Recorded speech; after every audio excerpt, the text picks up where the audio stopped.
Everyone, good morning, नमस्ते। कैसे हैं आप सब? आई होप आप सब अच्छे होंगे। मैं भी ठीक हूँ। तो जी फ्रेंड्स, सुबह के 5:45 का टाइम हो रहा है। मैं सो के उठ गई हूँ और आज है महाशिवरात्रि। शिवरात्रि के दिन का ये व्लॉग है। काफ़ी लेट जा रहा है मेरा।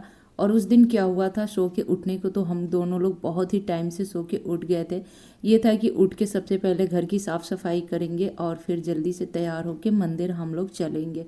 रात में तो हम दोनों लोगों ने यही प्लानिंग किया था, बट सुबह उठने के बाद ऐसा हुआ कि मैं क्या ही बताऊं आप लोगों को।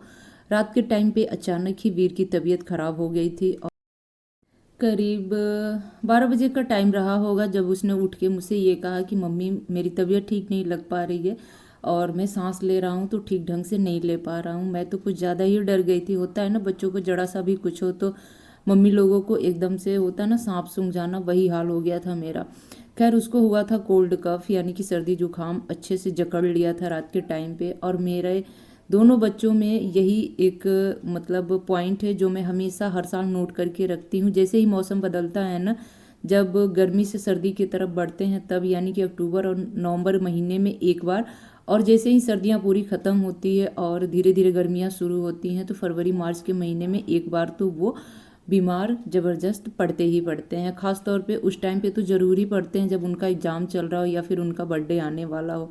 ऐसा ही कुछ हुआ था।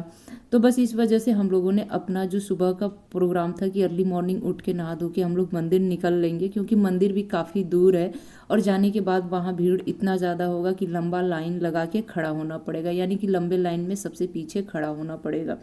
तो ये था कि जितना जल्दी हम लोग घर से निकलेंगे उतना जल्दी जल चढ़ा के हम लोग आ जाएंगे, बट ऐसा कुछ हुआ नहीं। खैर, बहुत ज़्यादा तो लेट नहीं हुआ है, बस करते करते हम लोग आराम से 8:15 बजे तक मंदिर पहुंच गए थे। मंदिर जाने से पहले घर के जो भी छोटे बड़े काम हैं, देखिए उनको निपटाना तो बहुत ही ज़रूरी होता है, क्योंकि घर में जब भी कोई पूजा पाठ हो, चाहे बाहर जाके हम कर रहे हैं चाहे घर के अंदर मंदिर में कर रहे हैं, तो घर को साफ़ सुथरा करके ही करना अच्छा लगता है। तो सबसे पहले मैं बिस्तर को समेट दी हूँ, बेड का डस्टिंग वगैरह कर दी हूँ, जो भी टीवी के नीचे के टॉयज वगैरह उनको सहेज दी हूँ, फ़ोटो फ्रेम वगैरह जो भी था उनको मैं अच्छे से एक सूखे कपड़े से पोंछ ली हूँ। मतलब हल्का फुल्का जो अपना डेली का सुबह का साफ़ सफाई होता है ना, वो मैं निपटा ली हूँ। और इसके बाद अब मैं लगा लूँगी झाड़ू। और हस्बैंड जी चले गए थे फ्रेश होने के लिए और उन्होंने कहा कि आप अच्छे से झाड़ू लगा लो और फिर मैं लगाऊंगा पूरे घर में अच्छे से पोछा, क्योंकि वो कई दिनों से कह रहे थे कि पोछा मुझे लगाने दो लगाने दो। क्योंकि कभी कभी होता है ना कि वो फिनाइल वगैरह डाल के 2 बार 3 बार पोछा खूब अच्छे से लगाते हैं जब उनका मन होता है, और छुट्टी वाले दिन मतलब ऐसा करना वो पसंद करते हैं, क्योंकि बाहर का जो बरामदा वगैरह था, सीढ़ी वगैरह था, वो भी साफ़ सुथरा उन्हीं को करना था। एक हेल्पर थे उनके साथ, इस वजह से। और मुझे मतलब उस टाइम पे एकदम से फ्री कर दिए थे, इसलिए कर दिए थे कि बस मैं झाड़ू लगा के नहा धो लूँ और जल्दी से तैयार हो जाऊँ। नहाने धोने के बाद आप सबको पता है कि पूजा पाठ का सारा सामान तैयार करना होता है, जैसे बर्तन वगैरह साफ़ सुथरा करना, उन्हें सूखे कपड़े से पोंछना, और पूजा पाठ का जो भी छोटा बड़ा सामान होता है उन्हें याद कर करके थाली में रखना। जो भी पूजा पाठ का फल फ्रूट वगैरह होता है उनको धोना पोंछना, मतलब छोटी छोटी चीज़ों पे ध्यान देना होता है। शिवरात्रि वाले दिन जो भी हम भगवान जी को चढ़ाते हैं, अर्पण करते हैं, वो साफ़ सुथरा धुला मतलब हो, इस वजह से। तो बस ये मतलब उन्होंने कहा, और इस तरह से झाड़ू पोछा में तुम फंसोगी तो काफ़ी अच्छा खासा टाइम निकल जाएगा तुम्हारा। इससे बढ़िया कि तुम एक तरफ का काम देख लो, मैं दूसरी तरफ का काम देख ले रही हूँ। तो ऐसा मिल बांट के हम लोगों ने मतलब उस दिन का सुबह का काम किया था। व्रत उनका भी था, व्रत मेरा भी था, और वीर की तबीयत मतलब ख़राब भी थी। सुबह के टाइम पे ऐसा लग रहा था कि हाँ थोड़ा सा आराम है, और पीहू तो एकदम फिट थी। तो बस दोनों बच्चों का ही सुबह का नाश्ता, लंच और रात का जो भी डिनर वगैरह, पूरे दिन में बस यही काम था। नहीं तो एक तरह से वो व्रत और हम व्रत हैं, तो व्रत में हमारा क्या होता है, बहुत ज़्यादा हम लोग खाते पीते नहीं हैं। चाय वगैरह ले लिए और आलू फ्राई कर लिए या फिर मूंगफली दाना फ्राई कर लिए, इस तरह से छोटी मोटी चीज़ें खा के हम लोग पूरा दिन बिता देते हैं। ऐसा नहीं है कि व्रत हैं तो पूरा मतलब दबा के प्लेट खाएं, ऐसा नहीं होता। तो बस मैं उस दिन सुबह का बस यहीं तक का मैं अपना काम धाम की थी। उसके बाद मैं चली गई थी नहाने, और नहाने के साथ साथ मैं अपने दोनों बच्चों को भी नहला धुला के तैयार कर दी थी, क्योंकि उन्हें भी लेके जाना था मंदिर। पहले तो ये था कि दोनों घर पे रहेंगे, हम दोनों लोग सुबह उठ के तैयार होके चलेंगे, लौट के आएंगे, भीड़ कम होगा तो दोबारा से इन लोगों को लेके स्कूटी से जाएंगे। लेकिन जब जब लेट हो गया और उसकी थोड़ी सी तबीयत ख़राब हो गई तो हम दोनों ने ये मन खींच लिया कि अब सुबह नहीं चलेंगे, और जब हम लेट से चल ही रहे हैं तो चारों लोग क्यों ना एक ही साथ चलें। सो हम लोग तैयार होके और आ गए हैं मंदिर। और मंदिर में आने के साथ ही इस बात से बहुत खुशी मिली कि भीड़ तो है लेकिन एक लंबी लाइन जो होती है मंदिर से लेके रोड तक, मतलब रोड के बाहर भी एल साइज में काफ़ी लंबी लाइन लग जाती है। और पता नहीं क्यों इस बार ही मुझे ऐसा देखने को मिला है, या फिर मैं थोड़ा लेट आई हूँ। चाहे जो भी हो, टाइम की मैं अगर बात करूँ तो 8:15 बजे का ही टाइम रहा होगा, ज़्यादा का टाइम नहीं था।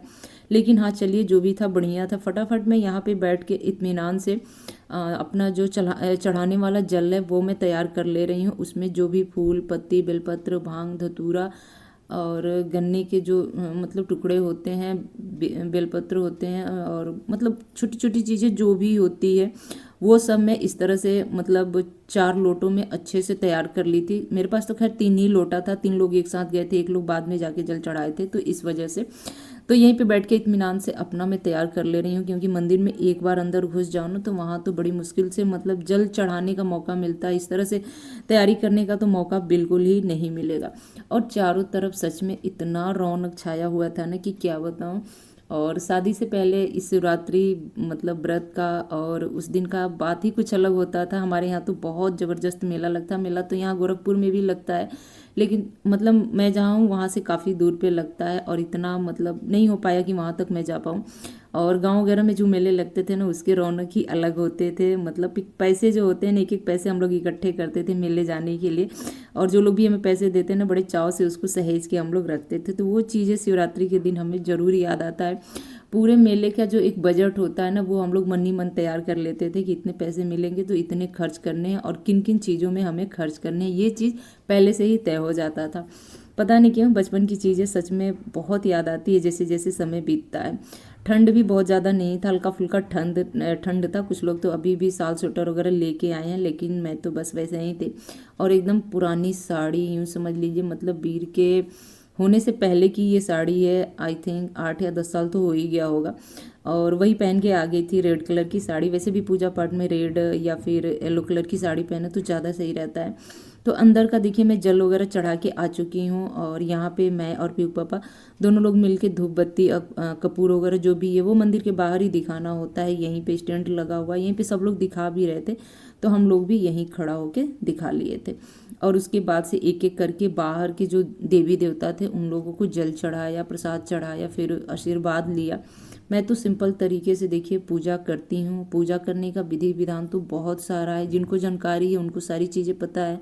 मैं तो खैर इन सारी चीज़ों से अभी बहुत अनजान हूँ, और ये भी मुझे पता है कि मैं उतना जान भी नहीं पाऊँगी, क्योंकि गृहस्थ जीवन में देखिए मतलब पूजा पाठ की जो तह होती है वहाँ तक जाना बहुत ही मुश्किल होता है। खैर जितना आता है उतना मैं कर लेती हूँ, नॉर्मल सिंपल जो तरीका होता है उसी तौर तरीके से। और जितना मतलब होना चाहिए, मतलब ज़्यादा भी हो कम भी हो, भगवान सबको देखते हैं और सबकी पूजा वो मतलब स्वीकार करते हैं। थोड़ा बहुत गलत भी हो तो भगवान माफ़ कर देते हैं। तो चलिए इसी के साथ महाशिवरात्रि का जो मतलब पर्व आया गया पता ही नहीं चला। और साथ के साथ मैं ये उम्मीद कर रही हूँ कि आप लोगों का भी शिवरात्रि बहुत अच्छे से बीता होगा, सब लोग बहुत खुश होंगे। तो माथे पे तो भाई जय महाकाल हर हर महादेव मुझे लिखाना बहुत अच्छा लगता है, तो सो मैं भी लिखा के आ गई थी। अब आ गई हूँ फाइनली घर, और यहाँ पे बैठ के बस अपना फलार कर रही हूँ। इनको भी मैंने फल वगैरह काट के दे दिया था, मूंगफली के दाने, आलू फ्राई वगैरह सब कुछ कर लिया था। बट ये हुआ कि पहले हम लोग चाय पियेंगे, फल खाएंगे थोड़ी देर, उसके बाद रेस्ट करके फिर अपना मतलब आलू और मूंगफली वगैरह खाएंगे। एक का एक मतलब ये सारी चीज़ें एक साथ लेके खाने बैठ जाओ ना तो मन भी नहीं होता और पेट जल्दी भर जाता है। सो इस वजह से तो बस मैं यहाँ पे खा रही थी। और साड़ी वगैरह पहन के तो मैं बताऊँ ना, जैसे जैसे आदत छूट रही है ना वैसे वैसे बहुत मुश्किल हो जा रहा है साड़ी को पहनना, या फिर पहन के कोई काम करना, या कुछ देर पहन के उन्हें रहना। जी हाँ, ये तो बात सही कहते हैं, एक बार जो आदत छूट गई है ना उसको पकड़ना बहुत मुश्किल है।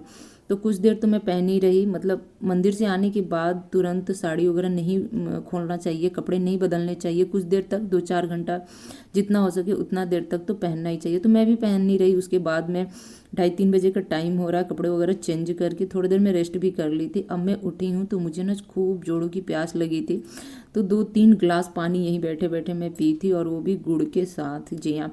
और अब बस वही अपने लिए चाय बनाई थी, दोनों लोग बैठ के हम लोग चाय पी लिए थे। फिर बच्चों का फरमाइश ये हुआ कि मम्मी पापा दोनों लोगों का व्रत है, तो क्यों ना मम्मी आज हम दोनों लोगों के लिए मैगी बना दे, अच्छा सा थोड़ा सा ग्रेवी वाला बनाए, ताकि मतलब हम लोग मतलब खाएं तो हम दोनों लोगों का पेट फुल हो जाए। तो बस मैं उसी की तैयारी कर रही हूँ। तो सबसे पहले एक बड़े साइज़ की प्याज ली हूँ, टमाटर ली हूँ, सबको अच्छे से काट ली हूँ। उसके बाद कढ़ाई गरम करके उसमें तेल डाली हूँ, चिटकी भर जीरा मैं ज़रूर डालती हूँ जब भी मैगी बनाती हूँ। और प्याज और टमाटर वगैरह गलाने के बाद से जो मैगी मसाला था ना, उसको काट के मैं पहले ही पानी में भिगो दी थी, क्योंकि इस तरह के जो भी सूखे मसाले होते हैं ना, थोड़े से पानी में भिगो के उनको डालो ना तो बहुत ही अच्छा टेस्ट आता है। उसके बाद मैगी डाल दी थी। और इसी बीच मैं बताऊँ फ्रेंड्स ना कि मेरा जो मोबाइल था ना, या तो स्विच ऑफ हो गया था, मेमोरी फुल हो गई थी, मुझे कुछ पता ही नहीं चला था। मुझे ऐसा लग रहा था कि मेरा वीडियो शूट हो रहा है, लेकिन बाद में पता चला कि वो बंद हो गया था। तो यहीं पे आज का व्लॉग मैं एंड करती हूँ, लेती हूँ आपसे